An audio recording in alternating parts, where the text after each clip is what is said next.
సమాజంలో ఎవరితోని ఏ విధంగా ఉన్నా కష్టమే అనిపిస్తుంది. మంచిగున్నా కష్టమే ఉంది, చెడుగున్నా కష్టమే ఉంది.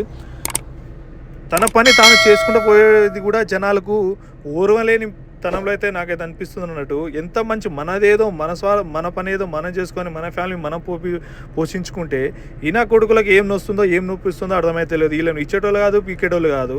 లేదు అంత అవసరం ఉంది తాగడానికి లేకుంటే తినడానికి గతి లేకుంటే అప్పుడు అడుక్కోవాలి ఎవరినన్నా, అప్పుడైనా ఎవడన్నా ఇస్తాడు పైసలు. ఇలా ఈ మాటలు నాకైతే ఇంత కోపంలో బూతులు అయితే వచ్చేస్తున్నాయి. ఎందుకంటే అది ఎవరికన్నా ఆ ప్రాబ్లం ఫేస్ చేసేటానికి అర్థమవుతుంది పైసా వాల్యూ ఏంటంటే. 5,000 అంటే మామూలు విషయం కాదు. ఎంత కష్టపడితే వస్తుంది 5,000. బండన్నమా ఎంతసేపు క్షణంలో పలగొడతారు. దాన్ని వేయించుకోవాలంటే సపో చేసి వేయించాలి. అందరి పరిస్థితి ఒకేలాగా ఉండదు. ఒక్కొక్కరికి ఒక పూట తింటే ఒక్కొక్క పూట తిండి లేని పరిస్థితులు కూడా ఉన్నారు. మీరు అనుకోవచ్చు మీ కారు ఉంది, అంత ఉంది, 5,000కి ఇంత బాధపడుతున్నాం అంటే ఆ కారు కూడా